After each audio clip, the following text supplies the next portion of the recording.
ulfaadha hundi keessanuu warra asitti argamtan maatii obbo Kabiir Hussen jajjabina hunduma keenyaaf akka nu kennuun hawwa. Egaa har'a hundoo akka dubbate Kabiir Hussen namni muraasti qofa kan beeku otoo hin ta'in namni xinnaan namni guddaan dargaggeessi jaarsi jaartiin nama beeku. Kabiir Hussen abbaa keenya, Kabiir Hussen hiriyyaa keenya, hunda keenyatti nama dhihoo jiru. An nama dhiheenyatti illee beeku. Kabiir Hussen wallaalummaarraa daldalummaarraa ka'ee sadarkaa kanarra nama daldalummaadhaan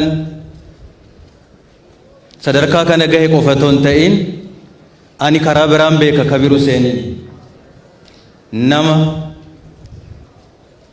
bu'aaf jedhee hojjetu otoo hin ta'in yeroo hunda guyyaan gaafa baree kaasee amma gaafa lubbuun isaa dabartuutti nama Oromoof quuqamu, nama sabaaf quuqamu, nama gootummaa qabu, nama lafee qabu, nama amanamaa akkasiiti. Kabiir Hussen Oromoof jedhee qabeenya isaatti dhabee jira. Ani ragaadha nan beeka. Oromoof jedhee humna isaa tokko qusatiin halkanii guyyaa gootummaadhaan nama waa baay'ee waa guddaa dalageeru, nama guddaa, nama cimaa akkasiiti. Maatii isaa qofa otoo hin ta'in gosa isaa qofa otoo hin ta'in har'a Kabiir Husseniin Oromoon nama jabaa dhabde. Haa ta'u garuu umurii Rabbiin namaa kenna. Qabeenya miti, gosa miti, fira miti. Humna keenyaa ol etuu dhabuu baanne Kabiir Husseniin nutti tola. Haa ta'u garuu dhaloonni har'aa Kabiir Hussen irraa waa baay'ee baran. Kabiir Hussen qabeenya guddaa ta'uu qabu guyyaa tokko isaa bashannanu argeen beekuan, isaa boqotu argeen beekuan. Yeroo hunda etuu dhaaruu, etuu gubatu, etuu fiiguu. Isin warra mootummaadha jedhee nu sodaateen beeku. Kanan godhiinaa, kana hojjedhaa jedheen nama ija jabinaan namatti dubbatu, nama sirreessu Kabiir Hussen. Kanaaf dhugumaan nama dhalatee nyaatee du'e miti Kabiir Hussen. Maatii isaaf, gosa isaaf, saba Oromoodhaaf waa guddaa hojjete nama du'e, nama boqote. Kanaafuu isarraa waa guddaa baranna. Etuu dhabuu baanne nutti tola. Oromoon nama guddaa, nama jabaa, nama cimaadhaaf hin gaddina. Ammas Rabbiin umurii isaanii akka inni umaaru hawwa fayyaa ta'a. Obbo Shimallis Abdiisaa Pirezidantii Oromiyaa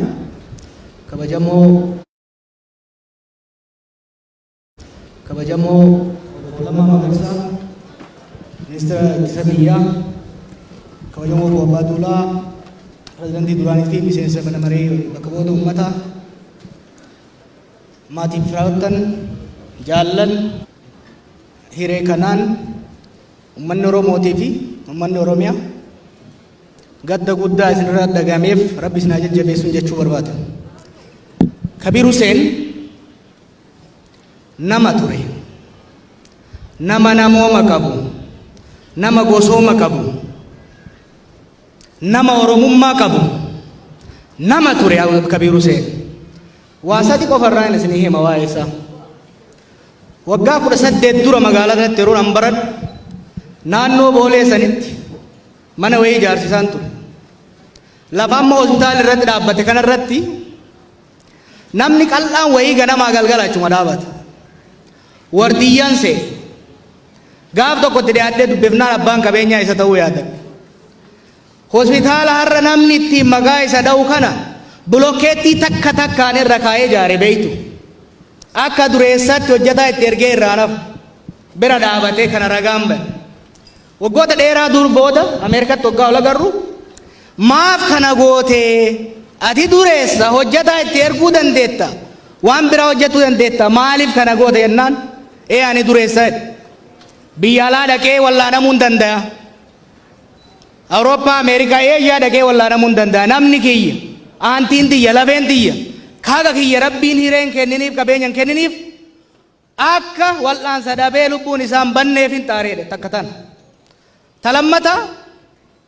Talammata yeroo diinni qeerroo teenya fixaa ture sanitti yeroo nama keenya akka shunkurtitti kitifaasan turan san keessatti yeroo namni nu baqachaa ture san keessatti harka kiyyaan kan hin galmeessee itti erge qeerroo 1330 kaffaltii tokkoon maletti wallaansiisee ture.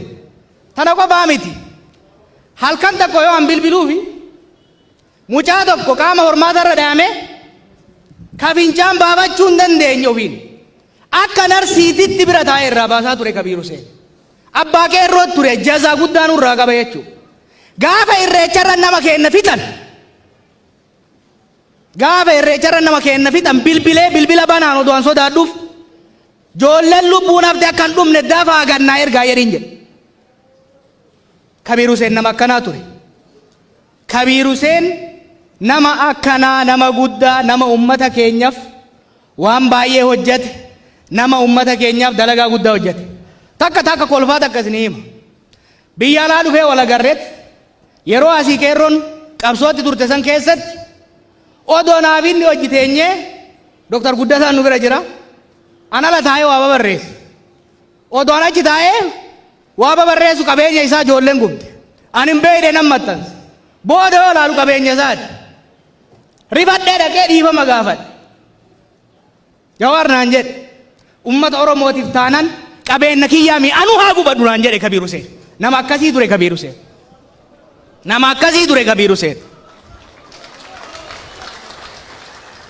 Nama guddaa dhabne. Nama dhabne, nama lafee qabu dhabne, nama dhuga qabu dhabne, nama oromummaa qabu, nama qabeenya isaa qusachuu qofa osoo hin ta'in hayyummaa isaatiin waan beekuun gaaf tokko osoo ofiin jedhin akka mukaatitti goggogee nulatnee bareennee mataa ol qabannee akka deemnuuf gootota asiin nugaan keessa waan ta'aniif Kabiir Hussein Oromiyaa fi Oromoon bara baraan yaadatti wanni handaamu ilmaan isaaniitiif maatii isaaniitiif hiriyoota isaaniitiif munni isaan dhaaban akka hin toolagne hospitaalli isaan dhaaban akka hin jeene akka hin cuqamne hawwiin isaan Oromoof Oromiyaa qaban duuba akka hin deebine tana amaanaa isiniin jaa rabbi isin haa jajjabeessu. Kabiir keenya abbaa kiyya rabbi jannataan haa qananiisu. Taaddasaa Birrutti haa dabalu, Elemoo Qilxutti haa dabaluun jedhaanii galatooma.